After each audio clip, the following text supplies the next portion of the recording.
ಎಲ್ಲ ಗಣ್ಯರು ಬರೋದ್ರಿಂದ ಎಲ್ಲ ನಮ್ಮ ಸಮಾಜದ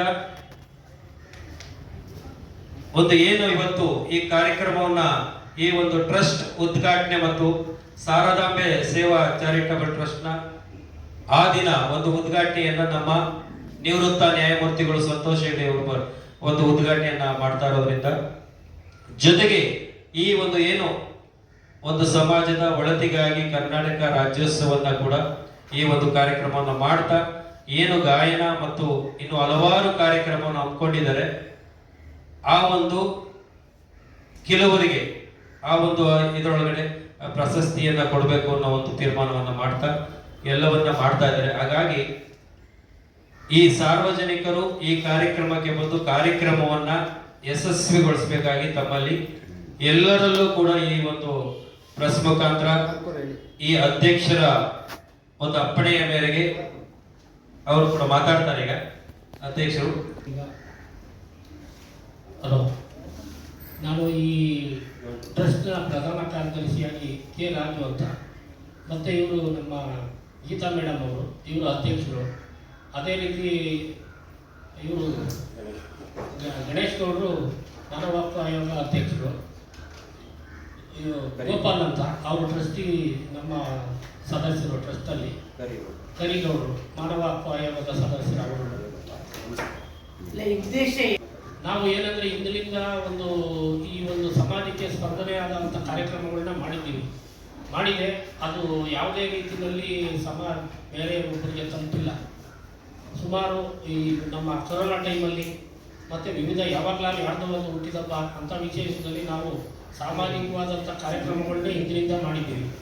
ಅದು ಯಾಕೆಂದರೆ ಯಾರಿಗೂ ತಲುಪದೇ ಇರುವಂಥ ಕಾರಣಕ್ಕೆ ಈಗ ನಮ್ಮ ಟ್ರಸ್ಟ್ನ ನೋಂದಣಿ ಆದಮೇಲೆ ಇದೊಂದು ಕಾರ್ಯಕ್ರಮ ನಮ್ಮ ಕರ್ನಾಟಕದಲ್ಲಿ ಮುಂದಿನ ನಮ್ಮ ಒಂದು ವೃದ್ಧಾಶ್ರಮನ ಅಥವಾ ಒಂದು ಸೇವಾಶ್ರಮನ ಏನಾದರೂ ಒಂದು ಸ್ಥಾಪನೆ ಮಾಡಬೇಕು ಅನ್ನೋ ಉದ್ದೇಶ ಇಟ್ಟು ಈ ಒಂದು ಸಂಸ್ಥೆಯನ್ನು ಸ್ಥಾಪನೆ ಮಾಡಿದ್ದೀವಿ. ಇಂದಿನಿಂದಲೂ ಇದನ್ನೇ ನಾವು ನಡೆಸ್ತಾ ಬಂದಿದ್ವಿ. ಮುಂದಿನ ವಿಚಾರವನ್ನು ಈ ಅಧ್ಯಕ್ಷರು ಮಾತಾಡ್ತಾರೆ. ಶಾರದಾ ಸೇವಾ ಚಾರಿಟಬಲ್ ಟ್ರಸ್ಟ್ ಉದ್ದೇಶ ಅಂದರೆ ಫಸ್ಟ್ ಆರೋಗ್ಯದ ಬಗ್ಗೆ, ಆಮೇಲೆ ಇನ್ನು ಆರೋಗ್ಯ ಮೊದಲು ಮುಖ್ಯ ಆಗುತ್ತೆ. ಅದ್ರ ಬಗ್ಗೆ ಫಸ್ಟ್ ಗಮನ ಕೊಡಬೇಕು ನಾವು ಎಲ್ರಿಗೂ, ನಮ್ಮ ಸುತ್ತ ಕಡೆ ಇರೋ ಜನತೆಗೆ ಎಲ್ರಿಗೂ. ಆಮೇಲೆ ಇನ್ನೂ ಉಳಿದ ಬಡವರಿಗೆ, ನಿರ್ಗತಿಯರಿರ್ತಾರಲ್ಲ ಅಂಥವ್ರಿಗೆ ನಾವು ಸಹಾಯ ಮಾಡಬೇಕನ್ನೋ ಒಂದು ಉದ್ದೇಶ ನಮ್ಮ ಮನಸ್ಸಲ್ಲಿದೆ. ಇವಾಗಲೇ ನಾವು ಮಹಿಳಾ ಸಮಾಜದಲ್ಲಿ ಎಲ್ಲ ಕೆಲಸಗಳನ್ನ ಮಾಡ್ಕೊಂಡು ಬಂದಿದ್ದೀವಿ. ಅದರಿಂದ ಅದು ಯಾರಿಗೂ ತಲುಪಿಲ್ಲ. ನಾವು ಮನೆಯದನ್ನೇ ತಗೊಂಡು ನಾವು ಅಷ್ಟೇ ಗುಂಪು ಕೊಟ್ಕೊಂಡು ನಾವು ಎಲ್ರಿಗೂ ಮಾಡಿದ್ದೀವಿ ಸಹಾಯ, ಆದರೆ ಅದು ಯಾರಿಗೂ ತಲುಪಿಲ್ಲ.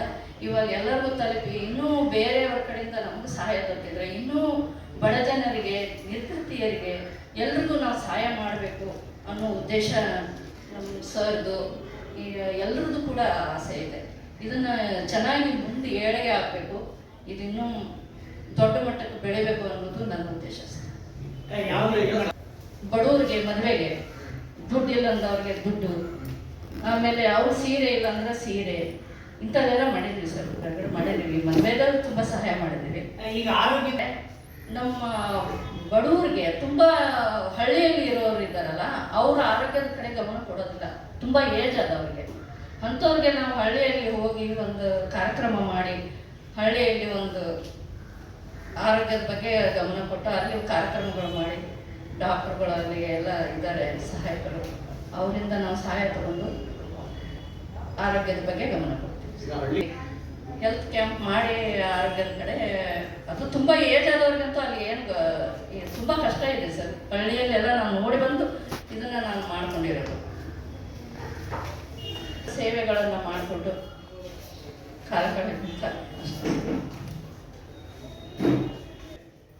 ಸಮಾಜದ ಒಳತಿಗಾಗಿ ಹಲವಾರು ಕಾರ್ಯಕ್ರಮವನ್ನು ಮಾಡ್ತಾ ಹಲವಾರು ಜಿಲ್ಲೆಗಳಲ್ಲಿ ಸಮಸ್ಯೆಗಳಿರೋದ್ರಿಂದ ಎಷ್ಟೋ ಸಮಸ್ಯೆಗಳು, ಹಲವಾರು ಸಂಘ ಸಂಸ್ಥೆಗಳು ಹುಟ್ಕೊಂಡಿದೆ, ಲಕ್ಷಾಂತರ ಇದೆ. ಬಟ್ ಅವರ ಆಸೆ ಆಕಾಂಕ್ಷೆ ಏನಂದ್ರೆ, ನಾನು ಹುಟ್ಟಿದ ಮೇಲೆ ಏನಾದ್ರು ಸಾಧನೆ ಮಾಡಬೇಕು, ನನ್ನ ಕೈಲಾದ ಮಟ್ಟಿಗೆ 4 ಜನಕ್ಕೆ ನನ್ನ ಕೈಲಾದ ಮಟ್ಟಿಗೆ ಸಹಕಾರವನ್ನ ನೀಡ್ತಾ ಇದನ್ನೆಲ್ಲವನ್ನ ಮಾಡಬೇಕು ಅನ್ನೋ ಉದ್ದೇಶವನ್ನ ಇಟ್ಕೊಂಡು ಹಂಬಲವಾಗಿ ಈ ಒಂದು ಟ್ರಸ್ಟ್ ಮಾಡ್ಕೊಂಡಿದ್ದಾರೆ. ಜೊತೆಗೆ ಬೇರೆ ಬೇರೆ ಸಂಘ ಸಂಸ್ಥೆಯಲ್ಲಿ ಕೆಲಸ ಮಾಡ್ಕೊಂಡು ಬಂದಿದ್ದಾರೆ. ಅವ್ರಿಗೇನಾಗಿದೆ, ಯಾಕೆ ನಾನು ಬೇರೆ ಸಂಸ್ಥೆಗಳಲ್ಲಿ ಕೆಲಸ ಮಾಡಬೇಕು, ನಾನೇ ಓನಾಗಿ ಯಾಕೆ ಮಾಡಬಾರ್ದು, ಇದನ್ನ ನನ್ನ ಒಂದು ನೇತೃತ್ವದಲ್ಲೇ ನಾನು ಮಾಡಿ ಮುಂದುವರಿಬೇಕು ಅನ್ನೋ ಒಂದು ಹಂಬಲವನ್ನ ಇಟ್ಕೊಂಡು ನನ್ನ ಕೈಲಾದ ಮಟ್ಟಿಗೆ ಸಹಕಾರವನ್ನ ತಗೊಂಡು ಈ ಒಂದು ಏನು ಶಾರದಾಂಬಾ ಟ್ರಸ್ಟ್ ಅನ್ನ ಮಾಡ್ತಾ ಇದ್ದಾರೆ, ಆ ಒಂದು ಟ್ರಸ್ಟ್ ಅಡಿಯಲ್ಲಿ ಹಲವಾರು ಕಾರ್ಯಕ್ರಮವನ್ನು ರೂಪಿಸ್ಬೋದು. ಮುಂದೆ ನಾನು ಅದನ್ನ ಮಾಡಿ 4-6 ಜನಕ್ಕೆ ನನ್ನ ಕಡೆಯಿಂದ ಸಹಕಾರವನ್ನ ನೀಡಬೇಕು ಅಂತ ಅವರ ಆಸೆ ಆಕಾಂಕ್ಷೆಯನ್ನು ಇಟ್ಕೊಂಡು ಈ ಟ್ರಸ್ಟ್ ನ ಮಾಡಿದ್ದಾರೆ. ಅವ್ರಿಗೇನಾಗಿದೆ, ಸ್ವಲ್ಪ ಕೆಲವು ಎಲ್ಲರಿಗೂ ಮಾತು ಸ್ವಲ್ಪ ಕಷ್ಟ ಆಗ್ತದೆ, ಕೆಲವು ಮಾತಾಡಕ್ ಆಗ್ತದೆ, ಆಗಲ್ಲ ಯಾರಿಗೇ ಆದ್ರೂ ಅಷ್ಟೇ. ಹಾಗಾಗಿ ಅವರ ಉದ್ದೇಶಗಳು ಅಷ್ಟೇ,